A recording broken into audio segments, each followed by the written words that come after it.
Good morning बच्चों। बच्चों या तो आप जेई मेंस का एग्जाम दे चुके हैं, 27 या 29 को आपका एग्जाम हो चुका है, या तो आप अभी देने वाले हैं। 31 या 1 फरवरी को आपका एग्जाम होगा। हम चर्चा करने वाले हैं अभी कि भाई जो एग्जाम हुए हैं क्या पैटर्न चल रहा है, किस तरीके से आपके पास जो नॉलेज है उसी को रखते हुए, बिना कोई एडिशनल नॉलेज प्राप्त किए हुए, कोई और पढ़ाई किए हुए हम और अच्छा पेपर कैसे कर सकते हैं। मैं मेनली डिस्कस करने वाला हूं मैथ्स के बारे में। भाई 27 की सुबह सुबह जब पेपर स्टार्ट हुआ, बच्चे दोपहर को पेपर देके आए तो बच्चे बढ़िया थे, बिल्कुल मस्त लग रहे थे कि सर मैथ्स हो रहा है, बढ़िया मजा आ रहा है। लेकिन जैसे जैसे दिन गुजरने लगे और 29 को तो मैथ्स ने अपना रूप दिखा ही दिया। मैंने कहा था आपको पहले भी, पिछले साल भी 24 जनवरी को जो पेपर आया था वो काफी इजी आया था। इस बार भी 27 की मॉर्निंग में जो पेपर आया वो थोड़ा इजी था, लेकिन उसके बाद पेपर ने अपना लेवल बढ़ाना स्टार्ट किया है। लेकिन आप बात याद रखिएगा, पेपर आपका डिफिकल्ट हो या इजी हो, यदि आपकी स्ट्रेटजी सही है, आपने सही तरीके से पेपर को अटेम्प्ट किया तो कोई फर्क नहीं पड़ता। आपका 99% तो आके ही रहने वाला, एक नॉर्मल बच्चे का आ सकता है। और पेपर यदि आपने सही से अटेम्प्ट नहीं किया तो भैया गड़बड़ है। तो एक बात तो बच्चों पहले आप ध्यान से समझो, आप किसी भी पेपर को डिफिकल्ट कब मानते हैं और इजी कब मानते हैं। भाई इजी का मतलब तो मैक्सिमम क्वेश्चन उसमें इजी हो। मान लीजिए 30 क्वेश्चन टोटल आते हैं, जिनमें से 25 आपको करने होते हैं। यदि उन 30 में से आपके अराउंड 25 क्वेश्चन होने लायक हो आपसे भी, तो आप कहेंगे भी पेपर बहुत इजी आया था सर। लेकिन यदि उन 30 में से आपसे लगभग 10 या 12 क्वेश्चन होने लायक हो और बाकी में आपको प्रॉब्लम आ रही हो, तो आप कहेंगे सर पेपर बड़ा ही मुश्किल आया था, मुश्किल ही मुश्किल क्वेश्चन दिखाई दे रहे थे। लेकिन अब मैं आपसे पूछता हूं बच्चों, आपको क्या 30 क्वेश्चन करने हैं, क्या 25 करने हैं, नहीं ना करने हैं। यदि किसी पेपर में 10-12 क्वेश्चन आपके होने के लायक है, आपको लग रहा है आपसे हो सकते हैं, तो विश्वास मानिए उन 10-12 नंबर में 99 पक्का आएगा। अब यदि पेपर में आपने वो 10-12 क्वेश्चन ढूंढ लिए तो फिर भैया आपका कोई बेहतरीन रैंक लाने से रोक नहीं सकता। और यदि आप उनको नहीं ढूंढ पाए और गलत रास्ते पे चले गए, मतलब कि डिफिकल्ट वाले क्वेश्चन पहले उठा लिए, तो बड़ी समस्या हो जाएगी। तो मेरे प्यारे बच्चों, जैसे मैं चर्चा कर रहा हूं 29 जनवरी को क्या रिएक्शन है बच्चों का और क्या एनालिसिस है पेपर का। तो रिएक्शन तो आपको समझ में आया क्या है। बच्चे से मैथ्स थोड़ा कम हो रहा है, ओवरऑल बहुत सारे बच्चों से बात हुई है तो बच्चों से मैथ्स थोड़ा कम ही हो रहा है। फिजिक्स केमिस्ट्री थोड़े आसान बच्चे बता रहे हैं। जब कोई दो सब्जेक्ट थोड़े आसान और तीसरा थोड़ा डिफिकल्ट हो तो ऑब्वियसली वो और कम होगा। सारे मुश्किल हो तो सब में एफर्ट करेंगे, लेकिन यदि दो आसान आ रहे हैं और एक मुश्किल आ रहा है, जो हमेशा आता ही है, कोई नई बात नहीं है भैया, हमेशा आता ही है।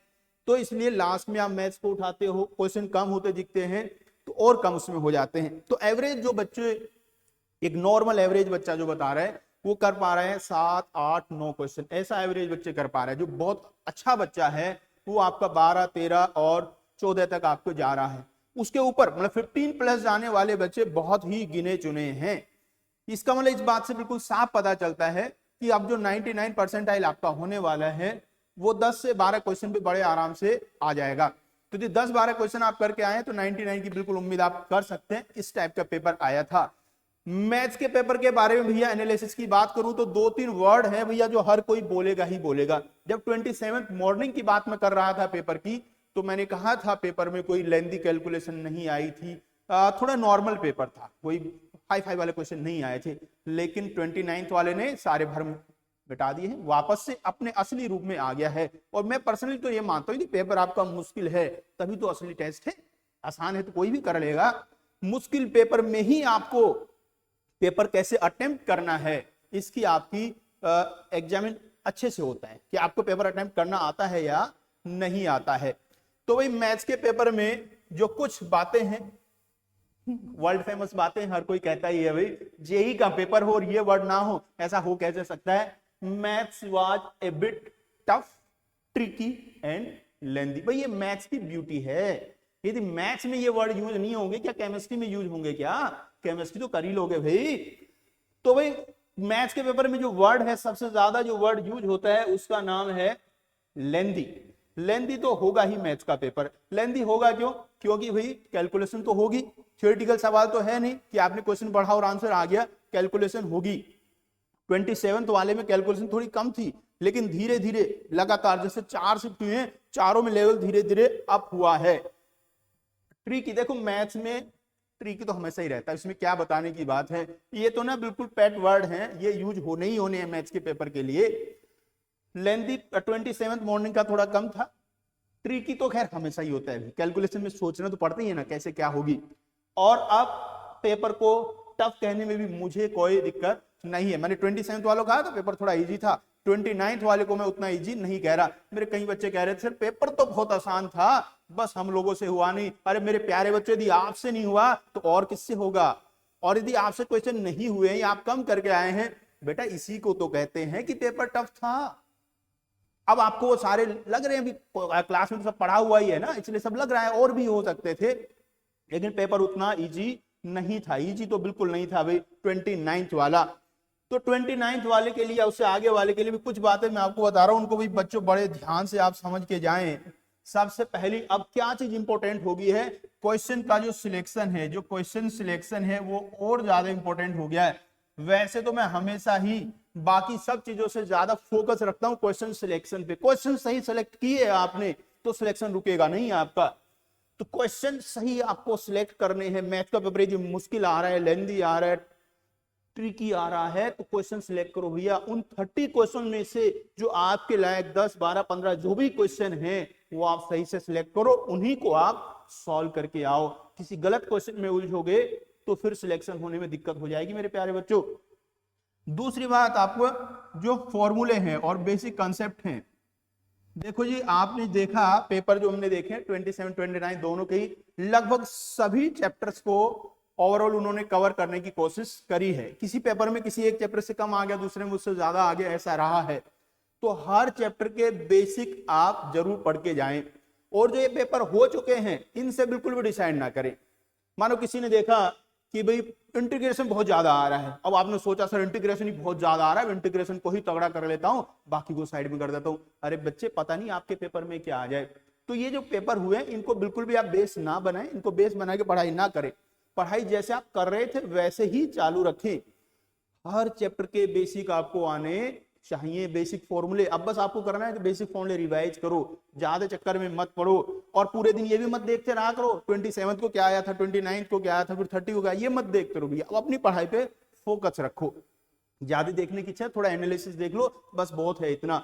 लगभग सारे चैप्टर कवर हो रहे हैं, किसी में कोई दिक्कत नहीं है। ऐसा कोई अलग ट्रेंड सेट नहीं है। जैसा 2023 में पेपर आया था लगभग वैसा ही पेपर आया, लेवल भी लगभग वैसा ही है, और कट ऑफ वगैरह भी मेरी पूरी उम्मीद है लगभग वैसे ही रहेंगे जैसे 2023 में रहे थे। तो बिल्कुल परेशान नहीं, जैसे आप पिछले 1 साल या 2 साल से तैयारी कर रहे हैं उसी के अकॉर्डिंग आप चले जाएं, कुछ भी अलग करने की आपको जरूरत नहीं है।